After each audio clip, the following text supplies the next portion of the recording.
ಎಲ್ಲರಿಗೂ ನಮಸ್ಕಾರ. ಆರೋಗ್ಯಕ್ಕಾಗಿ ಆಯುರ್ವೇದ ಕಾರ್ಯಕ್ರಮಕ್ಕೆ ಸ್ವಾಗತ. ಇದು ವಿಶ್ವವಾಣಿ ಹೆಲ್ತ್ ಚಾನೆಲ್. ನಾನು ಡಾಕ್ಟರ್ ಶಿವಲೀಲಾ. ಇವತ್ತಿನ ದಿನ ಹಲವಾರು ಪೇರೆಂಟ್ಸ್ಗೆ ಎಕ್ಸ್ಪೀರಿಯನ್ಸ್ ಆಗಿರುತ್ತೆ. ನಿಮ್ಮ ಮನೆಯಲ್ಲಿರುವಂತಹ ಮಕ್ಕಳಿಗೆ ಪದೇ ಪದೇ ಕೆಮ್ಮು, ಶೀತ, ದಮ್ಮು ಅಂಡ್ ಅದ್ರ ಜೊತೆಗೆ ಅವ್ರಿಗೆ ಕೊಡುವಂತಹ ಮೆಡಿಸಿನ್ಸ್ಗಳು ಕೂಡ ಸಂಖ್ಯೆಗಳು ಹೆಚ್ಚಿಗೆ ಆಗ್ತಾನೆ ಇದೆ. Do you think just controlling the symptom is enough? No, right? ಎಷ್ಟೊಂದು ಜನ ಪೇರೆಂಟ್ಸ್ಗೆ ಹೌದು, ನಾವು ಕೇವಲ ಲಕ್ಷಣಗಳನ್ನ ಮಾತ್ರ ಕಾನ್ಸಂಟ್ರೇಟ್ ಮಾಡ್ತಾ ಇದ್ದೀವಿ, ನಾವು ರೂಟ್ ಕರೆಕ್ಷನ್ ಮಾಡ್ತಾ ಇಲ್ಲ ಅಂತ ಅನ್ಸಿರತ್ತೆ. ಆದ್ರೆ ಅದ್ರ ಕರೆಕ್ಷನ್ ಹೇಗೆ ಅನ್ನೋದು ಗೊತ್ತಾಗಿರಲ್ಲ. ಇವತ್ತಿನ ದಿನ ನಾವು ಈ ಎಪಿಸೋಡ್ ಅಲ್ಲಿ ನಿಮ್ಮ ಮುಂದೆ ಕೇವಲ ಸಿಂಪ್ಟಮೆಟಿಕ್ ಕರೆಕ್ಷನ್ಸ್ ಅಲ್ಲ, ರೂಟ್ ಸೊಲ್ಯೂಷನ್ ಅನ್ನ ಕೊಡ್ಲಿಕ್ಕೆ ಬಂದಿದ್ದೇವೆ. ಇವತ್ತು ನಮ್ಮ ಜೊತೆಗಿದ್ದಾರೆ ಖ್ಯಾತ ಆಯುರ್ವೇದ ತಜ್ಞರು doctor Mallikarjun Dambal sir. Sir, welcome to the session. Yes sir, as we discussed already ಈಗ ಇಂಟ್ರಡಕ್ಷನ್ ಅಲ್ಲಿ, ಹಲವಾರು ಪೇರೆಂಟ್ಸ್ಗೆ ಇದೊಂದು ಕಾಡುವಂತಹ ಬಹುದೊಡ್ಡ ಪ್ರಶ್ನೆ. ಸಣ್ಣ ಸಣ್ಣದು ಅನ್ಸತ್ತೆ, ಬಟ್ ಆದ್ರೆ ಬಹುಕಾಲ ಕಾಡತ್ತೆ, ರಿಪೀಟೆಡ್ ಮೆಡಿಸಿನ್ಸ್ ಬೇಕಾಗತ್ತೆ. ಯಾಕೆ ಹೀಗಾಗತ್ತೆ ಸರ್? ಯೂಶಲಿ ಮಕ್ಕಳಿಗೆ 4 ವರ್ಷ, 8 ವರ್ಷ, 12 ವರ್ಷ ಈ 3 ಸ್ಟೇಜ್ ಅಲ್ಲಿ ಬೇರೆ ಬೇರೆ ಇಮ್ಯುನಿಟಿ ಬರ್ತದೆ. ಇದು ಇಮ್ಯುನಿಟಿ ಮಕ್ಕಳಲ್ಲಿ, ವಿಶೇಷವಾಗಿ ಮಕ್ಕಳಲ್ಲಿ ತಗೊಂಡ್ರೆ ದೊಡ್ಡವರಿಗೆ ಬಿಟ್ಟು, ಆ ಟೈಮಲ್ಲಿ ಒಂದಷ್ಟು ವೈರಸ್ ಇನ್ಫೆಕ್ಷನ್ ಆಗೇ ಆಗುತ್ತೆ. ಅದು ಇಮ್ಯುನಿಟಿನ ಬಿಲ್ಡ್ ಮಾಡೋದಕ್ಕೋಸ್ಕರ ಬರುವಂಥದ್ದು. ಇದು ಎಲ್ರಿಗೂ ಬರಬೇಕು, ಬರ್ತದೆ. ಬಂದ್ರೆ ಅದು ತೊಂದರೆ ಆಗ್ಬಾರ್ದು. ಅಷ್ಟು ಆ ಲೆವೆಲ್ ಹೋದ್ರೆ ಮಾತ್ರ ನಾವು ಅದು ಅಪಾಯ. ಅದರ್ವೈಸ್ ಮೊದಲನೇ 4 ವರ್ಷ ಸ್ವಲ್ಪ ಇದ್ರದ್ದು ಜಾಸ್ತಿನೇ ಇರ್ತದೆ. ಆಮೇಲೆ ಇದು 8 ವರ್ಷದವರೆಗೂ ಸ್ವಲ್ಪ ಮೀಡಿಯಂ ಇರ್ತದೆ. 12 ವರ್ಷದವರೆಗೂ ಸ್ವಲ್ಪ ಕಡಿಮೆ ಆಗುತ್ತೆ. ನಂತರ ಅದು ಇರೋದೇ ಇಲ್ಲ.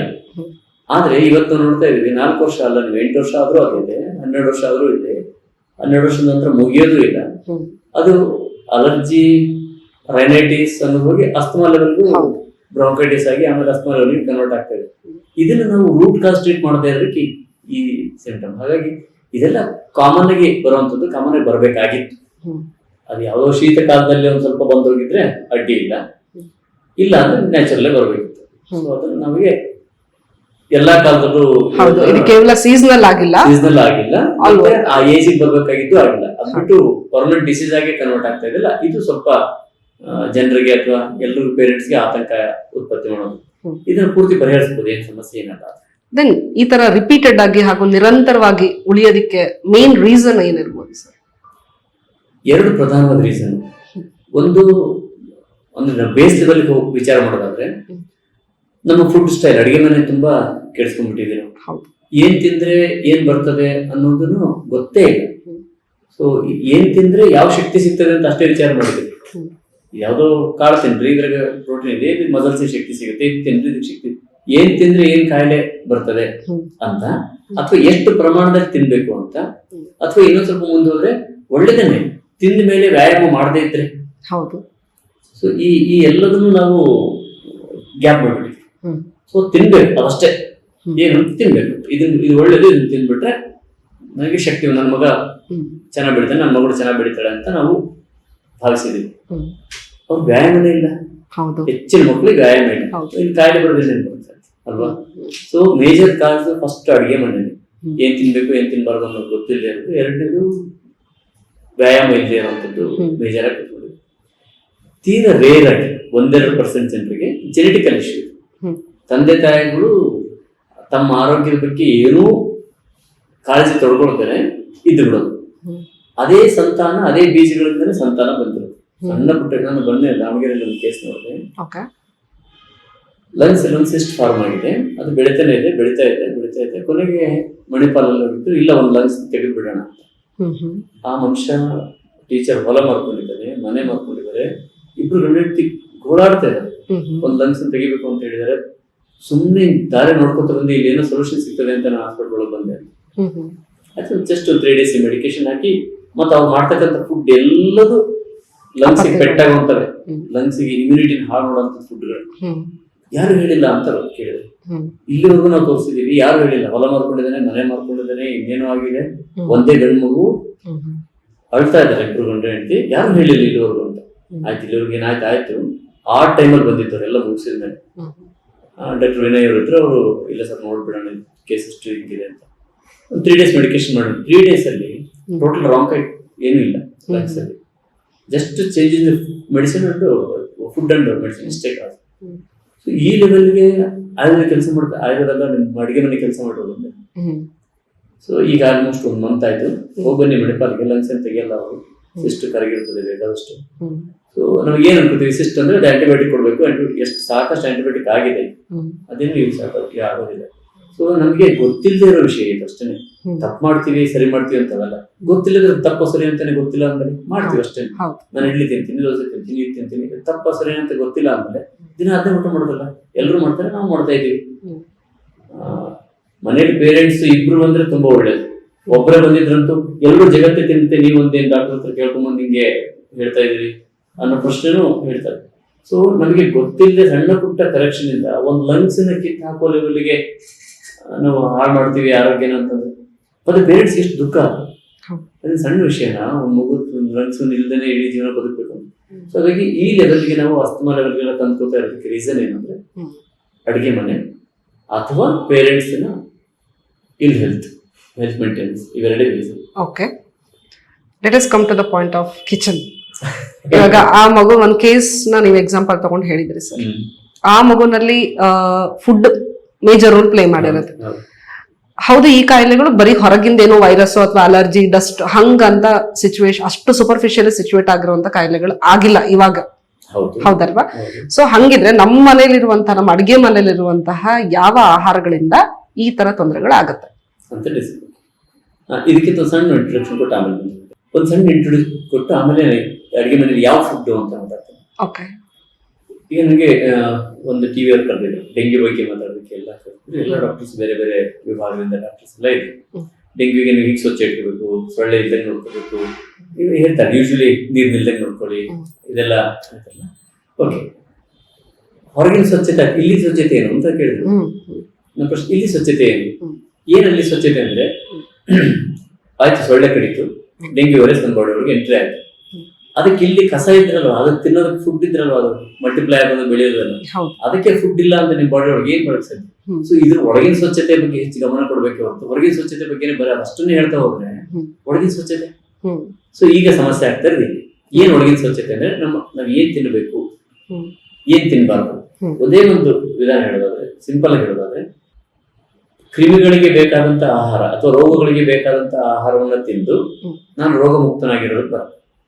ಸೊ ಕ್ರಿಮಿಗಳಿಗೆ ನಾವು ಫುಡ್ ಕೊಡ್ತಾ ಇದ್ರೆ ಬೆಳಿತಾ ಇರ್ತದೆ. ಹಾಗೆ ರೋಗಕ್ಕೆ ಫುಡ್ ಕೊಟ್ರೆ, ಈಗಂತೂ ಯಾವ್ದು ಕ್ರಿಮಿಜನ್ಯ ಇಲ್ಲವೇ ಇಲ್ಲ, ಹಾರ್ಟ್ ಅಟ್ಯಾಕ್ ಇವೆಲ್ಲ ನೋಡ್ತೀವಿ, ಆಸ್ತಮಾಯಲ್ಲಿ ಯಾವ ಕ್ರಿಮಿ ನೋಡ್ತೀವಿ. ಸೊ ಅದಕ್ಕೆ ಫುಡ್ ಕೊಟ್ಟು ಅದನ್ನ ರೋಗ ನಾವು ನಿರ್ವಹಿಸ್ತೀವಿ, ಮಾಡ್ತೀವಿ, ರೋಗ ಇಲ್ಲದಂಗೆ ನೋಡ್ಕೋತೀವಿ. ಇದು ಆಗದೆ ಇರುವಂತ ವಿಷಯ. ನಮಗೆ ಶಕ್ತಿ ಕಮ್ಮಿ ಆಗುವಂತ ಆಹಾರ ತಿನ್ನೋದು, ರೋಗಕ್ಕೆ ಶಕ್ತಿ ಬಲ ಕೊಡುವಂತ ಆಹಾರವನ್ನು ತಿಂತಾ ಇರೋದು ಇವತ್ತಿನ ದೊಡ್ಡ ಸಮಸ್ಯೆ. ಅವಾಗ ಹೇಳ್ತಾ ಇರ್ತೀನಿ ನಾನು, ಊರಲ್ಲೆಲ್ಲ ಡಸ್ಟ್ ಇದೆ, ಡಸ್ಟ್ ಅಲರ್ಜಿ, ಸನ್ ಬರ್ನ್, ಇವೆಲ್ಲ ಮೀನಿಂಗ್ಲೆಸ್ ವರ್ಡ್ಸ್. ಸನ್ ಬರ್ನ್ ಜಗತ್ತಿಗೆ ನನಗೆ ಚರ್ಮ ಬರಲ್ಲ, ನಿಮ್ಗೆ ಸುಡ್ತದೆ ಅಂದ್ರೆ ಏನಂತ. ಊರೆಲ್ಲ ಡಸ್ಟ್ ಇದೆ, ನನಗೇನು ಆಗಿಲ್ಲ, ಇನ್ನೊಬ್ರಿಗೇನು ಆಗ್ತಾ ಇದೆ ಅಂದ್ರೆ ಅವ್ರಲ್ಲೇನೋ ಸಮಸ್ಯೆ ಇದೆ ಅಂತ ಹುಡುಕ್ಬೇಕಲ್ಲ. ಏನ್ ಸಮಸ್ಯೆ ಇದೆ ಅಂದ್ರೆ, ಬಹಳ ಸರಳವಾಗಿ ಅರ್ಥ ಆಗುವಂತ ಉದಾಹರಣೆ ಕೊಡೋದಾದ್ರೆ, ಈಗ ಒಂದು ಟೇಬಲ್ ಇದೆ, ಈ ಟೇಬಲ್ ಮೇಲೆ ನಾನು ಎಣ್ಣೆ ಮೆತ್ತು ಹೋಗ್ಬಿಡ್ತೀನಿ. ನಾಳೆ ಬೆಳಿಗ್ಗೆ ಏನಾಗ್ತೀನಿ, ಚೆನ್ನಾಗಿ ಡಸ್ಟ್ ಇರ್ತದೆ. ಬೇರೆ ಕಡೆ ಸ್ವಲ್ಪ ಕೂತ್ರೆ ಇಲ್ಲಿ ಜಾಸ್ತಿನೇ ಇರ್ತದೆ. ಸೊ ಡಸ್ಟ್ ಸಮಸ್ಯೆ ಅಲ್ಲ, ಡಸ್ಟ್ ನಮ್ಮ ಮೂಗು ಅಥವಾ ಗಂಟೆ ಹಿಡ್ಕೊಳ್ತದೆ, ಅದು ಸಮಸ್ಯೆ. ಆಯುರ್ವೇದದಲ್ಲಿ ಪಿಚ್ಚಿಲ ಕಫ ಅಂತ ಕರೆಯೋದು, ಅಂಟ್ಕೊಳೋ ಕಫ ಎದಿದೆ ಅಲ್ಲ, ಗೊತ್ತಾ? ಸೊ ಡಸ್ಟ್ ಮೂಗು ಹಿಡ್ಕೊಳ್ತು ಅಂದ್ರೆ ಇಮಿಡಿಯೇಟ್ ಮುಂದಿಂದೆಲ್ಲ ಪ್ರೋಸೆಸ್ ತಾನೇ ಆಗುತ್ತೆ. ಯಾಕಂದ್ರೆ ಡಸ್ಟ್ ನಮ್ಮ ಶರೀರದ ಸಾತ್ವೆ ಒಗ್ಕೊಳ್ಳುವಂಥದ್ದೇನಲ್ಲ, ಅದನ್ನ ಹೊರಗೆ ಹಾಕ್ಬೇಕು. ಇಮ್ಯುನಿಟಿ ಬರ್ತದೆ, ಸ್ವೆಲ್ಲಿಂಗ್ ಆಗುತ್ತೆ, ಊತ ಬರ್ತದೆ, ಅದನ್ನ ಹೊರಗೆ ಹಾಕೋ ಪ್ರಯತ್ನ ಮಾಡುತ್ತೆ. ಆ ಊತನ ಹೋಗಿಸೋದು ಅಂತ ಒದ್ದಾಡೋ ಬದಲು ಆ ಡಸ್ಟ್ ಅಂಟ್ಕೊಳ್ಳೋದನ್ನ ಮಾಡಿದ್ರೆ ಮುಗಿದೋಯ್ತಲ್ಲ, ಅದೊಂದೇ ಟ್ರೀಟ್ಮೆಂಟ್, ಕಂಪ್ಲೀಟ್ ಟ್ರೀಟ್ಮೆಂಟ್ ಮುಗಿದೋಯ್ತಲ್ಲ. ಡಸ್ಟ್ ಹೋಗುತ್ತೆ ಎಲ್ರಿಗೂ, ಅಂಟ್ಕೊಳ್ಳೋದಂಗಿದ್ರೆ ಇನಫ್ ಅದು. ಸೊ ಅಂಟ್ಕೊಳ್ಳೋದು ಯಾಕೆ ಅಂದ್ರೆ ನಾವು ಆ ತರದ ಆಹಾರವನ್ನು ಊಟ ಮಾಡ್ತಾ ಇದ್ದೀವಿ. ಡಸ್ಟ್ ಅಂಟ್ಕೊಳ್ಳೋದೇ ಇದ್ರೆ ನಿಮ್ಮ ಇಮ್ಯುನಿಟಿ ಆಟೋ ಟ್ರಿಗರ್ ಇದೆ. ಆಕ್ಚುಲಿ ಇಮ್ಯುನಿಟಿ ಕಮ್ಮಿ ಆಗಿರೋದಲ್ಲ, ಇಮ್ಯುನಿಟಿ ಹೆಚ್ಚಾಗಿರೋದು, ಓವರ್ ಆಗಿರೋದು.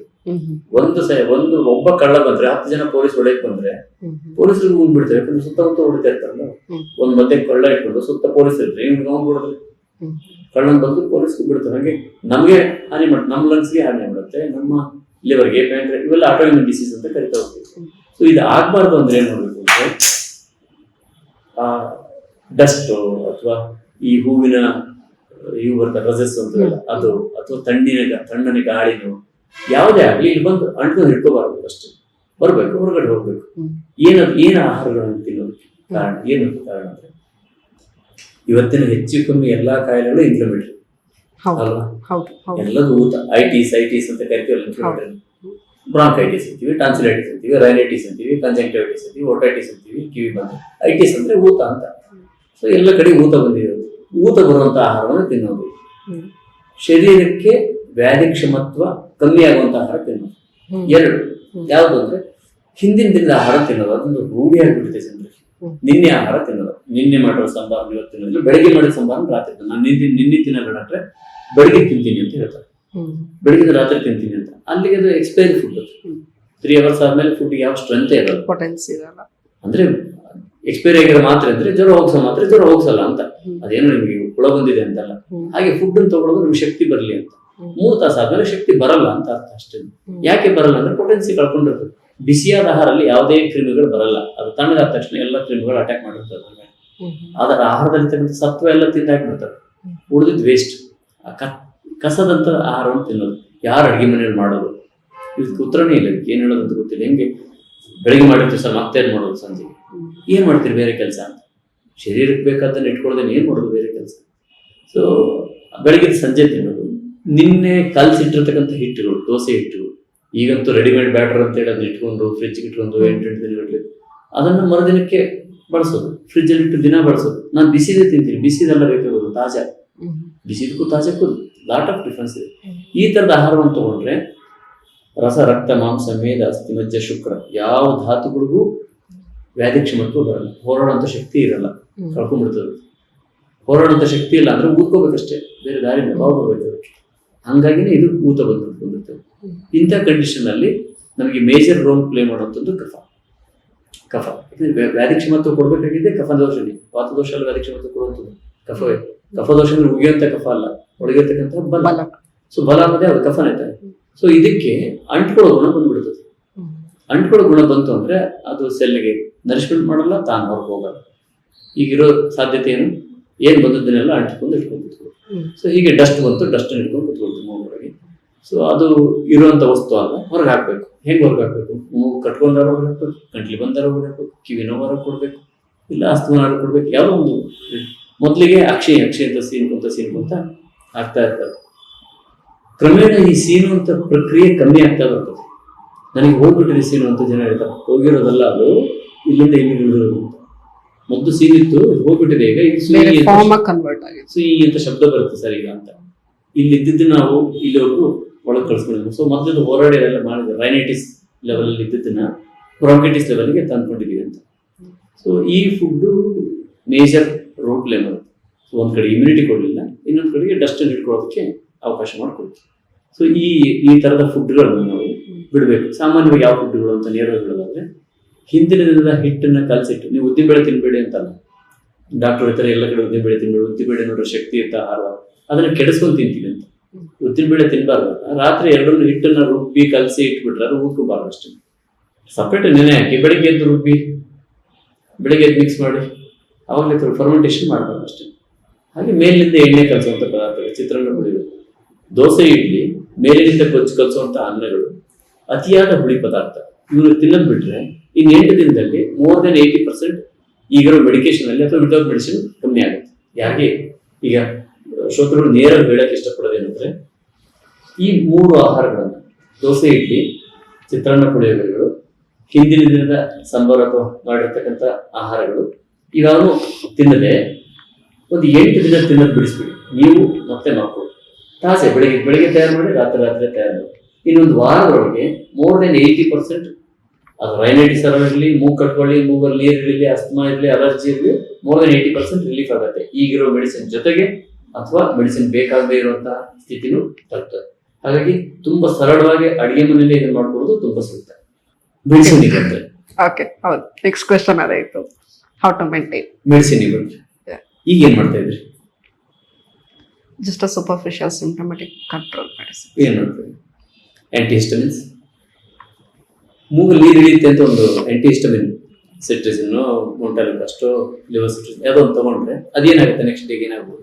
ಎಲ್ಲರ ಅನುಭವ ಇದೆ. ಏನಾಗುತ್ತೆ? ಕಫ ಕಟ್ಟತ್ತೆ. ಹೌದಲ್ಲ, ಮೂಗಲ್ಲಿ ಇಳಿಯೋದು ನಿಲ್ಲುತ್ತೆ, ಇಲ್ಲಿ ಕಫ ಕಟ್ಕೊಂಡು. ಹೌದು ಹೌದು. ಸೊ ಮೂಗಲ್ಲಿ ನಿಲ್ತು ಸರ್, ಇಲ್ಲಿ ಬಂತು ಅಂದ್ರೆ ಇದು ಯಾವ ಸೀಮೆ ಟ್ರೀಟ್ಮೆಂಟ್ ಅಂತ ಅನ್ಸುತ್ತೆ?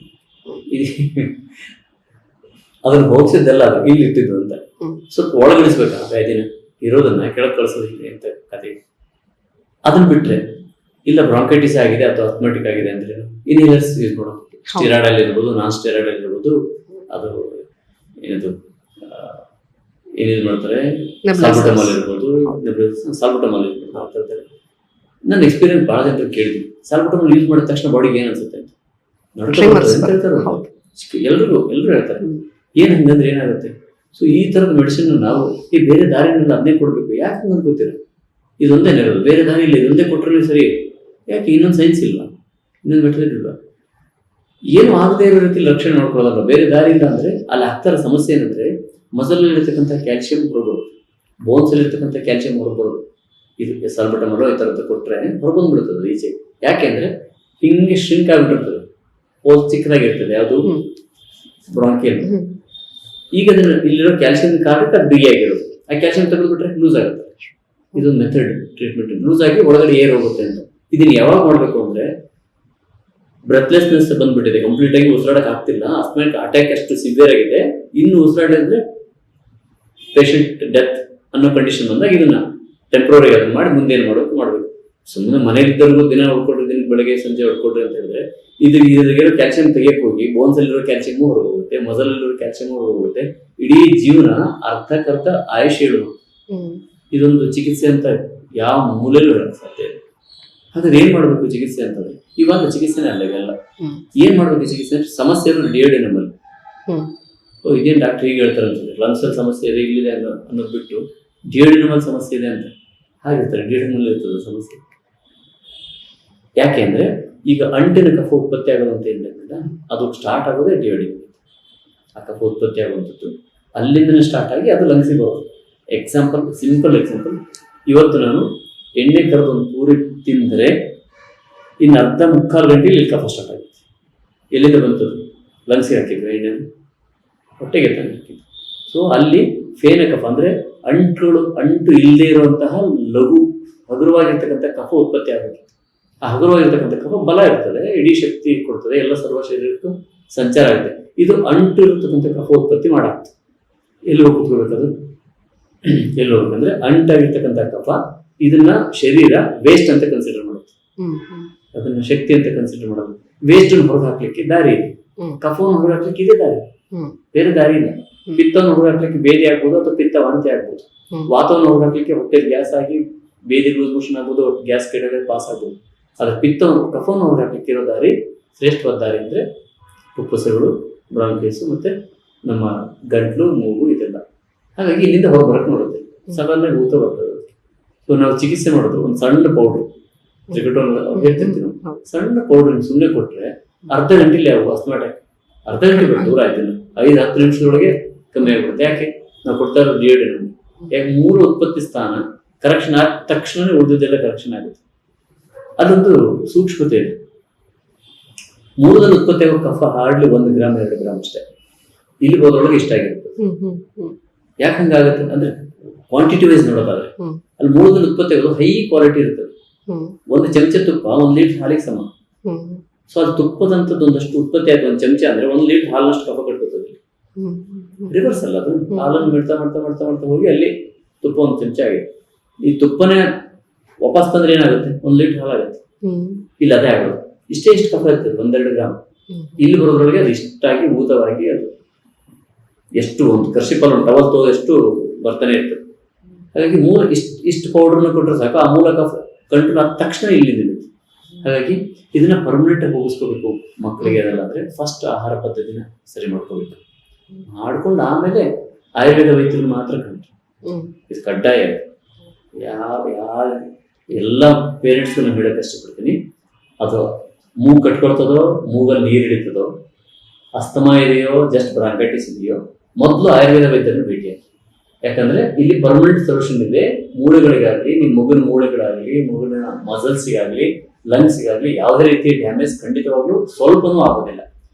ತೀರಾ ಎಮರ್ಜೆನ್ಸಿ ಕೇಸ್ ಬರೋದು 1000ಕ್ಕೆ 1 ಅಥವಾ 2, 100ಕ್ಕಲ್ಲ 1000ಕ್ಕೆ 1 ಅಥವಾ 2 ಕೇಸ್ಗಳಲ್ಲಿ ಪೂರ್ತಿ ಅಟ್ಯಾಕ್ ಬಂದಿರ್ತದೆ, ಅಸ್ಮಾ ಅಟ್ಯಾಕ್ ಬಂದಿರ್ತದೆ, ಸ್ಪ್ಯಾಸಮ್ ಬಂದಿರ್ತದೆ, ಅದು ಬೇರೆ ಬೇರೆ ಡಿಸೀಸ್. ಆ ಕಂಡೀಷನ್ ಹೊರತುಪಡಿಸಿ ಉಳಿದ 998 ಜನರಿಗೆ ಸುಮ್ಮನೆ ಮೆಡಿಸಿನ್ ಕೊಟ್ಟರೆ ಆರಾಮಾಗುವಂತಹ ಒಂದು ಕಾಯಿಲೆ.